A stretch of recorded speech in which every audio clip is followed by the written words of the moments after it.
In the shadowed fields of Virginia, one enslaved man would rise from silence to terrorize the very masters who bound him. Isaac, later known as the Butcher, transformed the tools of his oppression into instruments of vengeance. His fury left a plantation drenched in blood, and a legend whispered across the South.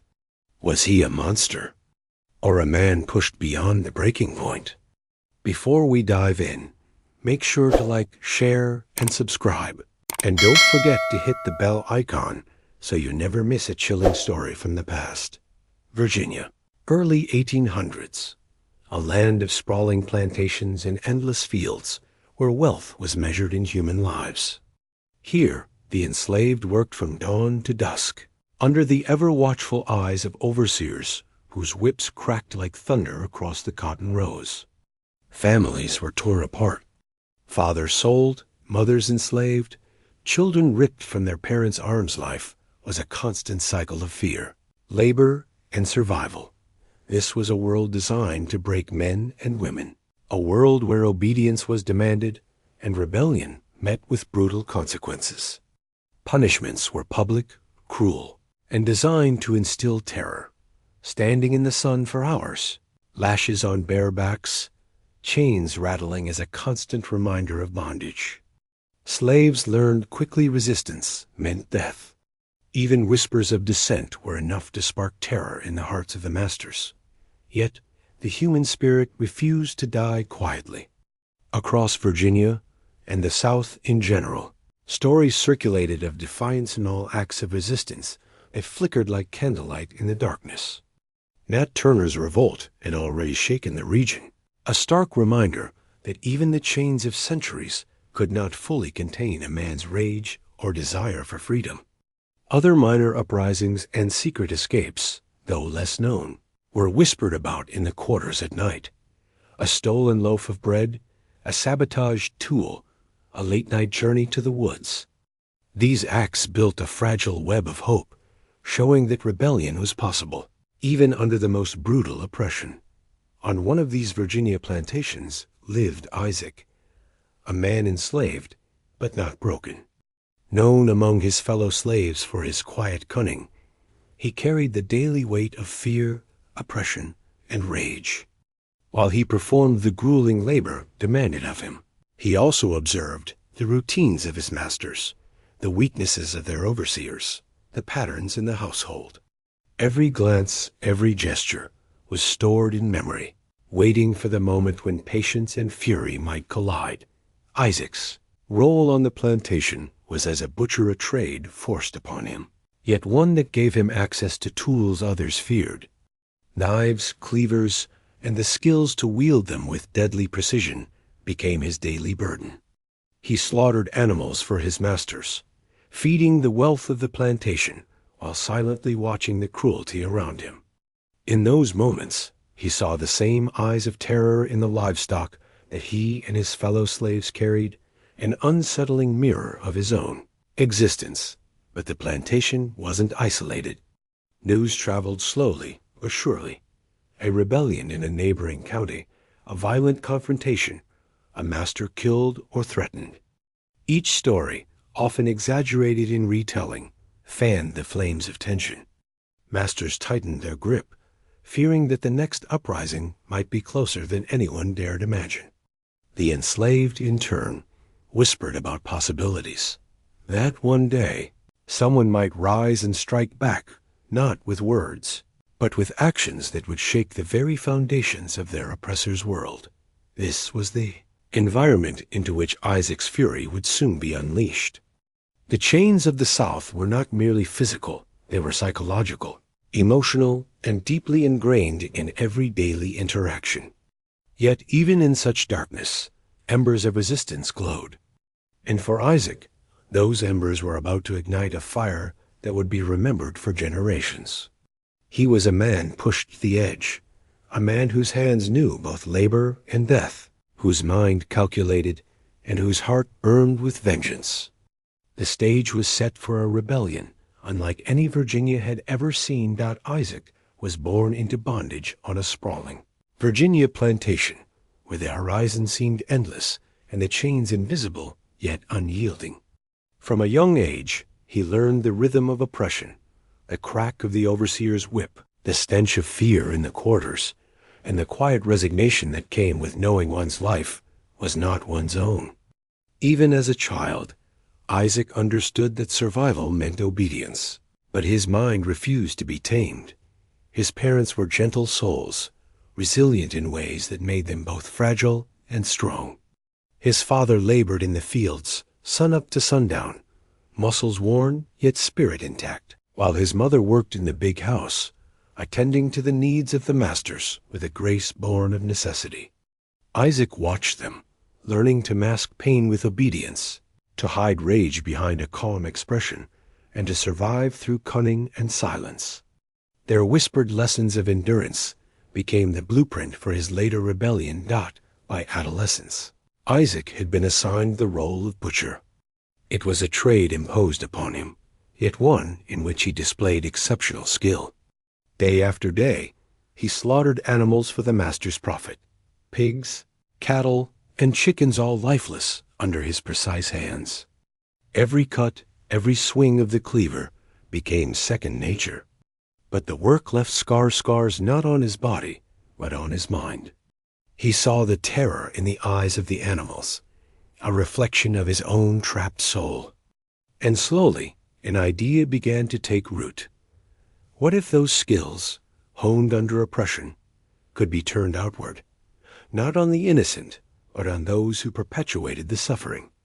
Isaac was quiet, observing more than speaking. Fellow slaves respected him, not for his words, but for his calm, calculating nature. He listened. He remembered. He noted every small injustice, the slap, the insult, the stolen portion of food, the broken family. Each act stacked upon the last, building a foundation of simmering anger. He didn't lash out immediately. He knew the dangers. Patience was survival, and patience was power. But one day, a single event shattered the fragile balance. A cruel overseer singled out Isaac's younger brother, punishing him mercilessly for a minor mistake. The overseer's whip tore across flesh, and Isaac watched helplessly as the boy screamed, blood dripping from his back. That night, Isaac's rage crystallized into a cold, calculated resolve. The chains were no longer just physical, they were symbols of an injustice that demanded action. Something had shifted. He was no longer just a survivor. He was a man preparing to become an instrument of vengeance. Even in the quiet moments, Isaac's mind worked relentlessly. He mapped the plantation in his head, memorizing the routines of the masters, the guards' patrols, and the layout of the big house. He considered allies, weighing trust carefully. He practiced with his knives in secret, sharpening not just the blades, but his resolve. Every day, his image of the final confrontation grew sharper in his mind, precise and unflinching. He knew that when the time came, hesitation could mean death, and precision would mean survival and revenge. Isaac's early life, marked by cruelty and labor, had forged him into a man of skill, patience, and resolve. The same hands that fed the masters now held the potential to bring terror into their lives. And while the plantation slept, Isaac's silent mind worked tirelessly, preparing for a night that would shake Virginia to its core. Every cut, every lesson, every moment of suffering had led to this point. The butcher was ready. Night after night, while the plantation lay in uneasy silence, Isaac's mind became a theater of calculated vengeance.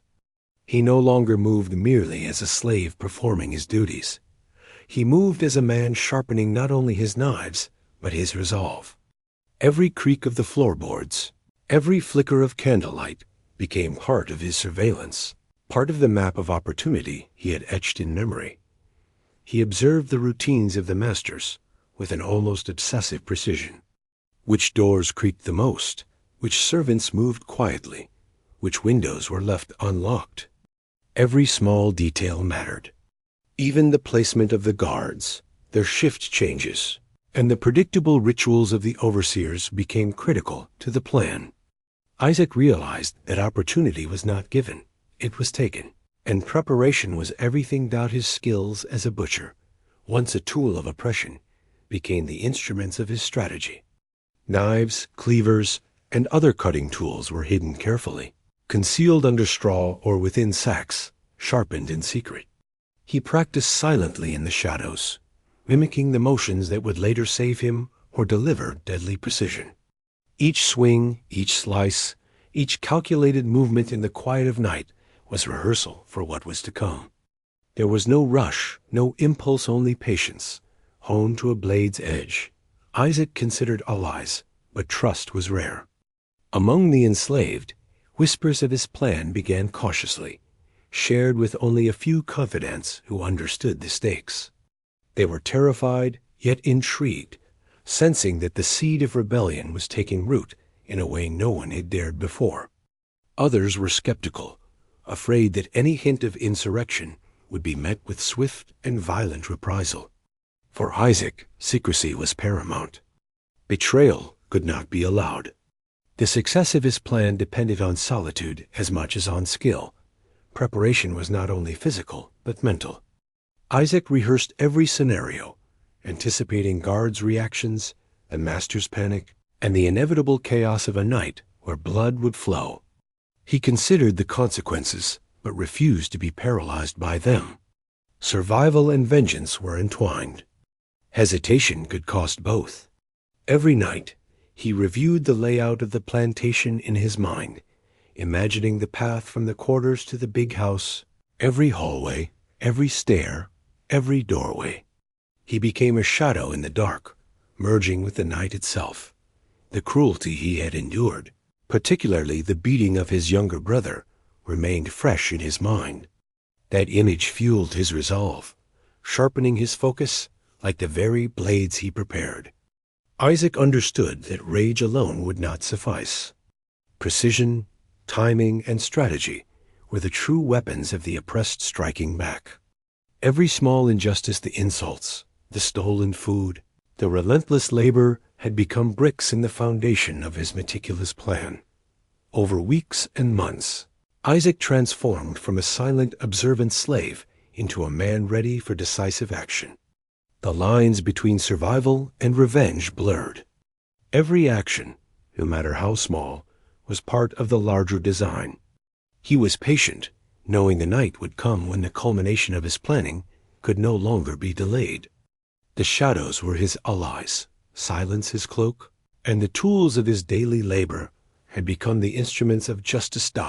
And so the stage was set. The plantation, ignorant of the storm looming over it, slept under the false security of routine. Isaac, the butcher of men in waiting, sharpened not only his knives, but the inevitability of the night to come. The rebellion was no longer an idea, it was imminent, and every calculated step brought it closer to reality. The night arrived like a predator stalking its prey. Darkness cloaked the plantation in a deceptive calm, broken only by the distant howl of a dog or the rustle of leaves in the wind. Isaac moved like a shadow, silent, deliberate, each step measured, each breath controlled. Every muscle was coiled, every thought focused. Tonight, the chains of oppression would meet the edge of his blade. He entered the big house through a side door left unlocked by habit. The masters, lulled by routine and the assumption of control, were unaware that their world was about to crumble. Isaac's first target was the overseer, a man notorious for his cruelty. With the precision of a man who had spent years perfecting his craft, Isaac struck swift, brutal, and silent. The overseer never saw the blow coming, his screams cut short by the steel that had once been used for meat. The first act of violence sent ripples through the house. Isaac moved methodically from room to room, guided by memory and the patterns he had studied for months. Each master, each guard, each privileged house servant fell with the same chilling efficiency. He struck where they were weakest, exploiting arrogance and routine. The knife flashed in the dim candlelight, a reflection of years of suppressed rage turned into calculated execution. Outside, chaos began to unfold. Dogs barked frantically, alerted by the sudden movement. Some enslaved workers, awakened by the sounds of struggle, hid in terror, while others watched from the shadows, unsure whether to intervene or flee. Isaac, aware of every sound, every footstep, adapted seamlessly. The night was his ally, and the dark corridors of the plantation were the stage for a grim symphony of vengeance. The killings were grotesque in their efficiency. Each swing, each thrust, demonstrated the skill of a butcher turned executioner. Blood pooled on the wooden floors, staining carpets, walls, and Isaac's hands. Yet there was a rhythm to it, a terrible, unstoppable rhythm born of years of oppression, observation, and patience.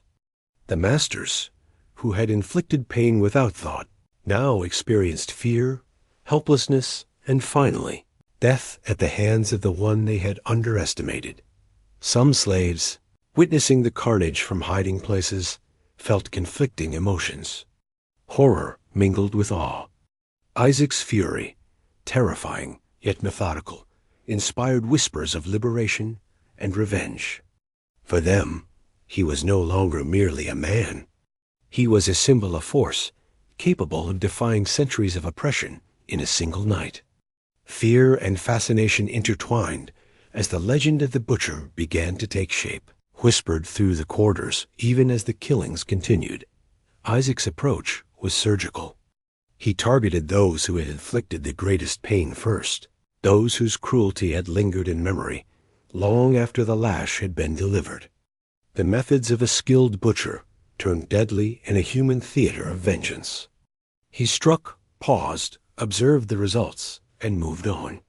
No hesitation, no mercy, only precision and a cold, calculated fury. The night echoed with the screams of those who had once wielded fear as their weapon. Outside the house, the plantation seemed alive with chaos. Horses stamped in their stables, frightened by the noise. The wind carried distant shouts, the barking of dogs, the clatter of furniture knocked aside. Isaac, undeterred, moved with an almost supernatural awareness of every movement. The world of routine and order had dissolved. Fear and death now ruled supreme. His reputation, whispered among the enslaved and feared by the masters, began to cement itself in reality. Hours passed in a blur of violence. The mansion, once a symbol of wealth and control, had become a scene of horror and collapse. Isaac paused, surveying his work. The air was thick with the metallic tongue of blood, the aftermath of suppressed rage finally unleashed. For a moment, he allowed himself to breathe, knowing that the first act of rebellion was complete. Yet the night was not over. Vigilance, escape, and survival were still necessary. The legend of Isaac the Butcher was born that night not from rumor, but from the grim reality of calculated vengeance. A man who had endured cruelty, labor, and oppression now turned the tables, his mastery of knives and strategy leaving a scar not only on the plantation, but on the psyche of Virginia itself. The night's events would be whispered in fear for generations, a reminder that the oppressed could strike back with devastating force. As dawn approached, the house lay in ruin, silent but for the occasional groan or faint whimper of the wounded. Isaac disappeared into the shadows, leaving behind a tableau of chaos that would forever haunt the region. Every action, every swing of the blade had been deliberate. The butcher had struck, and the world would never forget. At dawn, the plantation lay in an eerie, suffocating silence.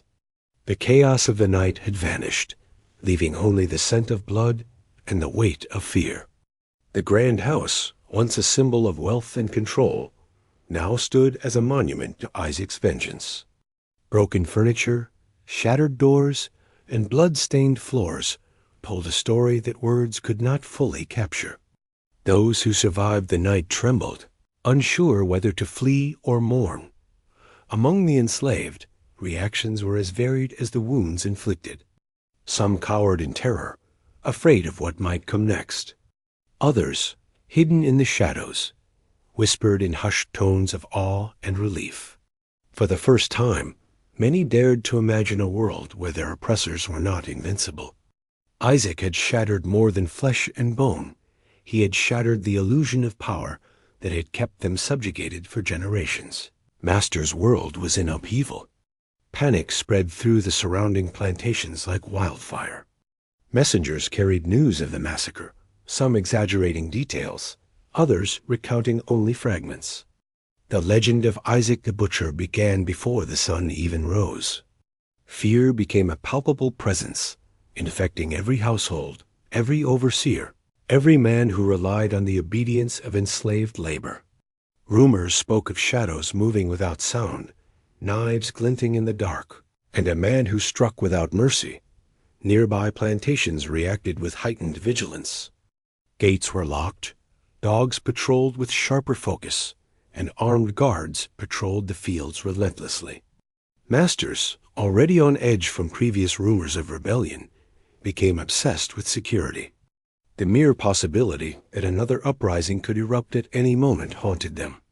Every sound, a creak, a rustle of leaves, a whisper, was perceived as a threat. The terror Isaac had unleashed rippled outward, far beyond the borders of his own plantation. For the enslaved, the night's events became a tale of both horror and empowerment. They spoke in whispers of Isaac's courage, precision, and fury. Some feared reprisal, knowing that the masters would stop at nothing to punish those who might have aided him or admired his actions. Others drew inspiration, secretly hoping that the chains could one day be broken. Isaac had become a symbol both terrifying and liberating, a living example that even the most oppressed could fight back. The psychological impact was immediate. Masters questioned their authority, guards second-guessed routines, and the illusion of control began to crumble. Whispers of the butcher spread from plantation to plantation, crossing counties, shaping a new folklore of fear and respect. Even those who had never laid eyes on him began to tremble at his name. Isaac's rebellion had transcended the physical act of slaughter. It had struck at the very heart of the system that had kept Virginia's enslaved people in chains by midday. The plantation was a scene of grief, shock, and muted terror. Survivors gathered what remained of their lives, cleaning, hiding, and mourning. The stories of the night would be told in fragments, passed down with caution and reverence. Isaac had vanished into the shadows, leaving only the legend and the blood-soaked memory of what had transpired. The shock waves of his actions would resonate across the South, marking the beginning of a story that would not be forgotten by morning. The legend of Isaac the Butcher had already taken hold.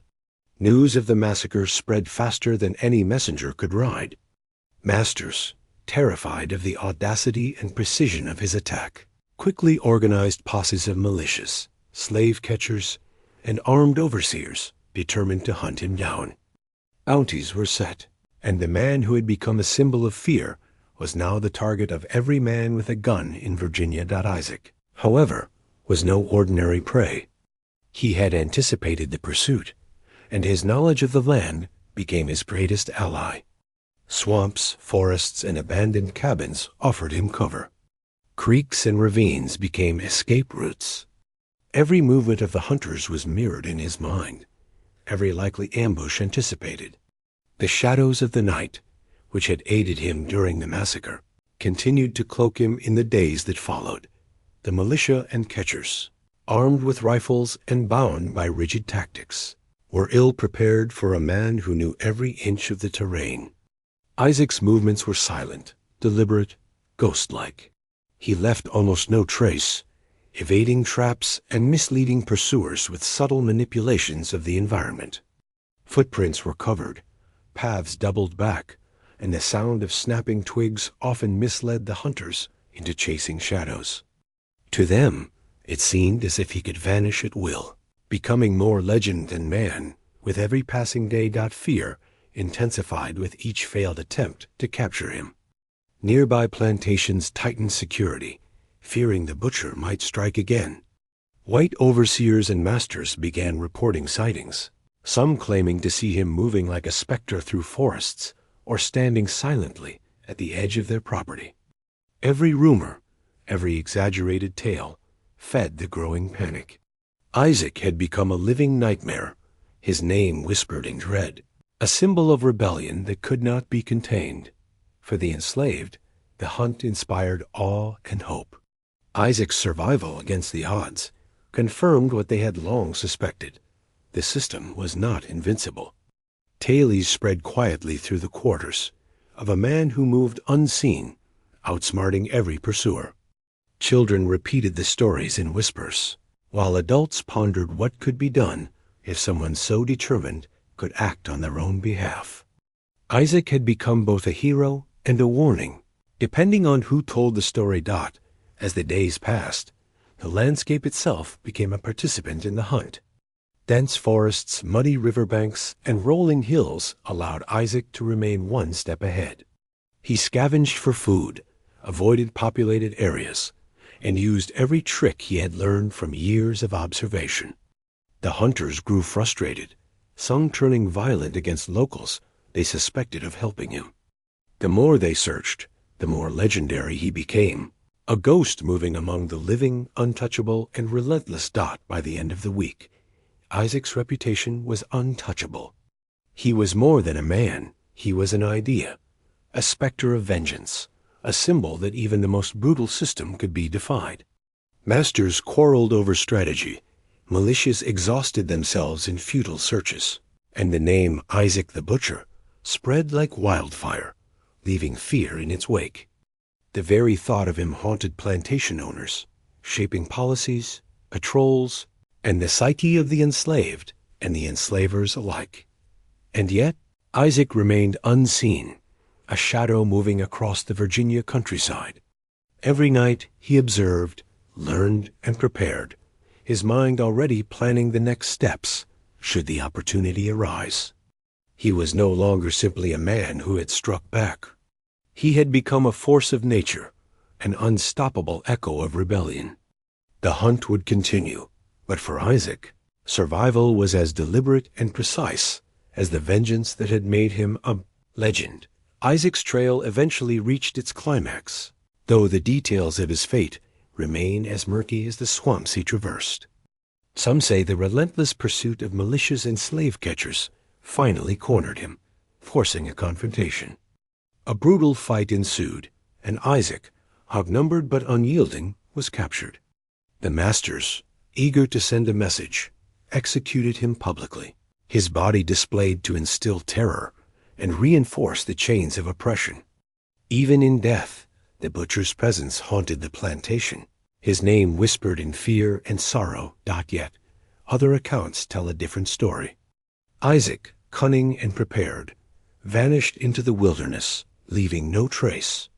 He became a ghost of the South, a figure of legend moving silently through forests and swamps.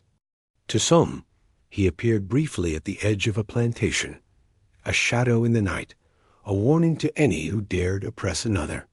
His survival became a symbol of resistance, proof that one man, armed with skill and resolve, could challenge the most entrenched system of cruelty.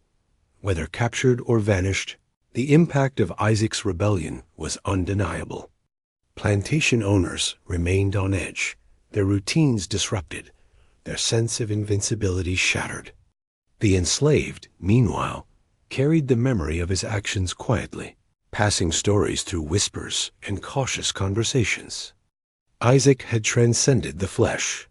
He had become a legend, a reminder that vengeance, skill, and courage could upend even the most rigid structures of power. In either ending, the man who had once wielded cleavers for profit had turned his skills into instruments of justice or vengeance, depending on perspective. His life, though brief in its violent crescendo, left a lasting imprint on the collective memory of Virginia. The butcher's legacy was both a warning and an inspiration, a complex tale of suffering, retribution, and the human will to resist. And so, Isaac's story, whether ended in death or shrouded in mystery, lives on. Every mention of his name carries weight, a chilling echo of the night when a man refused to remain a victim. His fate may remain uncertain, but the legend is eternal, a testament to the extremes of oppression and the power of a single determined individual to strike back.